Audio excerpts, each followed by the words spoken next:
batela mitombo. Yahweh, Yahweh, benisa mikombo. Yahweh, Yahweh, batela mitombo.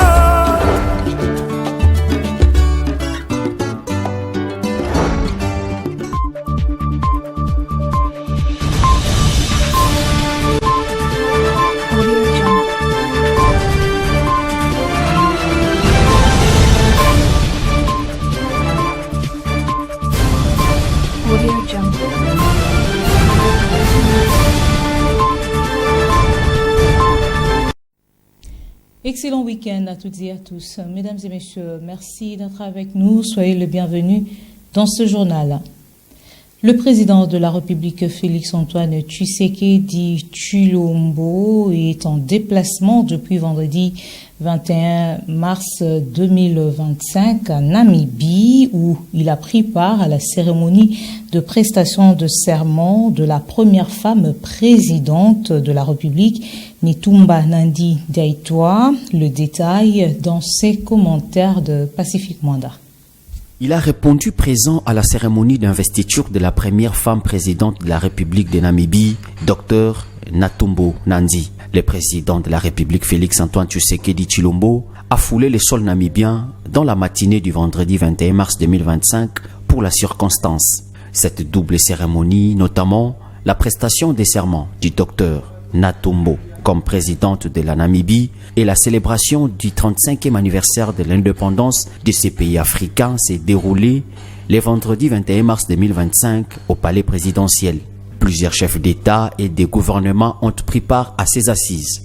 La remise des attributs du pouvoir a précédé la cérémonie de la prestation des serments. Windhoek a vibré au rythme de cette double cérémonie qui a réuni le peuple namibien. Netumbo Nandi a remporté les élections de novembre avec 58% de voix. Âgée de 73 ans, cette ancienne vice-présidente succède le président intérimaire Nangolo Mbumba. Dans son discours, elle a rendu hommage aux pionnières africaines et a promis de lutter contre le chômage des jeunes qui touche 44% de la population de 18 à 34 ans. À l'issue de la cérémonie, Félix Tshisekedi a salué, à l'instar d'autres chefs d'État, celle qui détient désormais la destinée de la République de Namibie.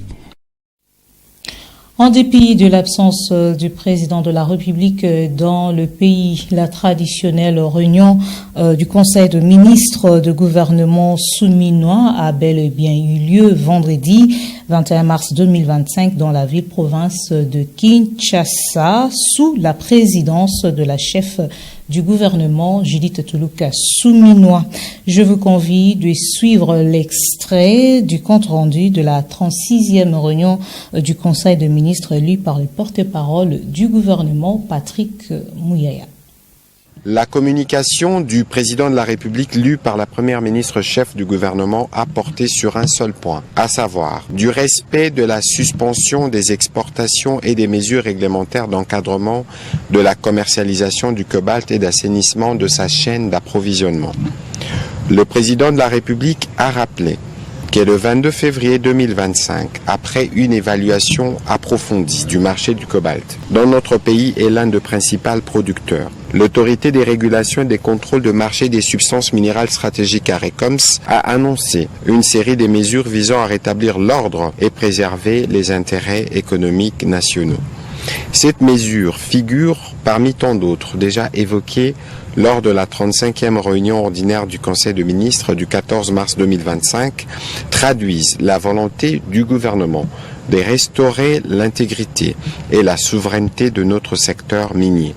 Le président de la République a noté avec satisfaction une amélioration notable des cours du cobalt qui, depuis l'application de la suspension, ont enregistré une hausse de plus de 50%, passant de 21 150 à 33 300 $ américains.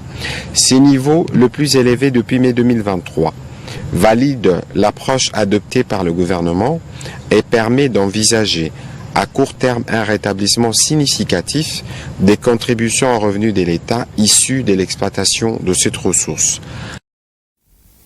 Poursuivons ce journal. Les activités se poursuivent dans le cadre de la vulgarisation du concept congolais Téléma. La première ministre Judith Suminwa a échangé avec les étudiants de l'Université protestante du Congo IPC dans la ville-province de Kinshasa. Dans ses propos, la chef du gouvernement a appelé les étudiants à la vigilance et au sens élevé du patriotisme. Nous vous convions de suivre l'extrait de sa déclaration choisie par Pacifique Mwanda. L'autre chose, et je le dis, c'est de pouvoir rester vigilant, de ne pas... de rester patriote, de ne pas accepter des déviances, de ne pas accepter de tomber dans cette incompréhension de ce qui se passe réellement dans notre pays, parce que ce qui se passe, c'est que nous sommes dans un pays qui a été attaqué dans son intégrité et c'est quelque chose que nous ne pouvons pas accepter.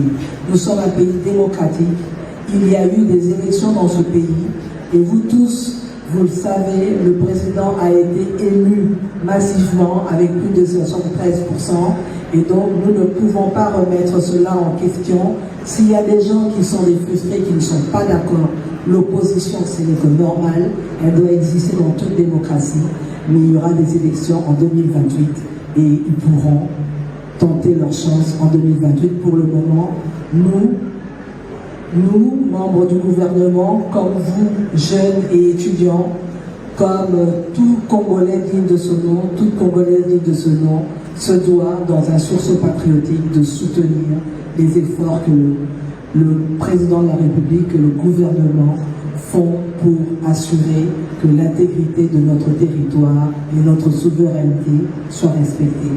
Et donc j'espère que je peux compter sur vous pour cela. Merci beaucoup.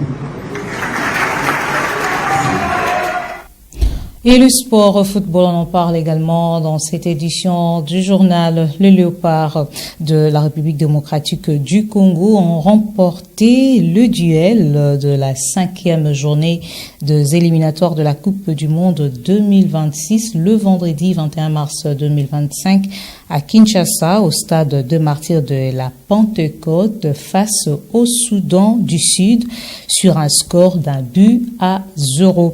Au cours d'une conférence d'après-match, le sélectionneur manager congolais Sébastien Desabre a donné son point de vue quant au déroulement du match. Commentaire Reg Elingessa. Comme il en est de coutume après chaque match, le sélectionneur passe à la traditionnelle conférence de presse. À l'issue de la rencontre qui a opposé la République démocratique du Congo au Soudan du Sud, vendredi 21 mars 2025, laquelle remportée par le Léopard, le sélectionneur manager de la République démocratique du Congo, Sébastien Desabre, était devant le chevalier de la plume pour cet exercice, répondant aux questions de ces derniers. Desabre a félicité les gardiens de l'équipe adverse car, dit-il, sans une prestation de très haut niveau de sa part, la RDC rentrerait avec une note de 4 buts en première mi-temps. Il faut féliciter le gardien adverse, sincèrement, parce que je pense que sans une prestation de très haut niveau du gardien, on rentre avec 4 buts pour nous en première mi-temps et l'analyse est tout autre. Moi, en tout cas, ce que je note, c'est toujours sur un entraîneur, effectivement, on aime marquer plus de buts, mais c'est surtout là le nombre d'occasions qu'on se crée. C'est ça qui est important. Il ne faut pas sous-estimer une victoire dans une qualification mondiale. C'est par ces mots que Sébastien Desabre s'est dit satisfait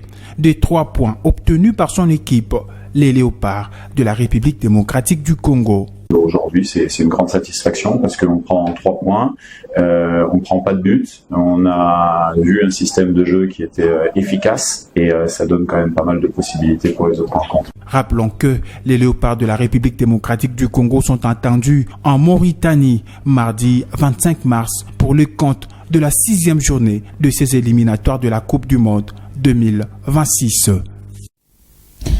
En Afrique, l'armée loyaliste du général Abdel Fattah al-Burhan a repris le contrôle du palais présidentiel de Khartoum aux rebelles des FSR, marquant une victoire stratégique.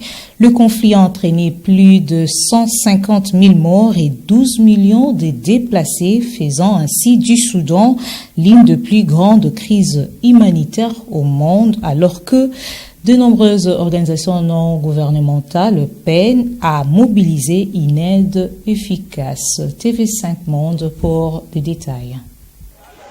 À l'intérieur de l'édifice, téléphone en main, ces soldats de l'armée soudanaise paradent. Vendredi 21 mars, nous sommes à l'intérieur du palais présidentiel.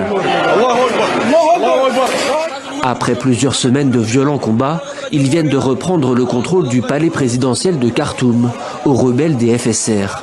Une victoire stratégique et hautement symbolique. Dans une bataille héroïque, nos forces ont été couronnées de succès aujourd'hui à Khartoum, où elles ont réussi à écraser les vestiges de la milice terroriste dans les zones du centre, du marché arabe et des bâtiments du palais républicain, symbole de la souveraineté, de la fierté et de la dignité du peuple soudanais. Doucement mais sûrement, l'armée loyaliste du général El-Bourhan regagne le contrôle de la ville de Khartoum. Depuis près de 2 ans, elle se bat dans la capitale soudanaise, mais aussi dans le reste du pays, contre les FSR, les forces de soutien rapide, une milice paramilitaire dirigée par le commandant Hemeti. Le conflit aurait fait plus de 150 000 morts et forcé à l'exode 12 millions de personnes. C'est aujourd'hui l'une des plus grandes crises humanitaires au monde et en même temps l'une des moins médiatisées. 2 années de violence implacable ont gangréné le Soudan. 2 années de dévastation, de déplacement et de morts. Des millions de personnes déracinées, des dizaines de milliers de tués. La famine qui resserre son emprise, 2 années de souffrance qui ont rencontré l'indifférence et l'inaction. Un silence qui scandalise de nombreuses ONG. Désemparées, elles peinent à mobiliser les gouvernements et les opinions publiques. Près de la moitié de la population soudanaise, soit environ 20 millions de personnes, vit dans l'attente d'une aide humanitaire. Ainsi se termine cette session d'information du week-end. Mesdames et messieurs, merci à vous de l'avoir suivi. Le programme continue sur votre chaîne. Au revoir.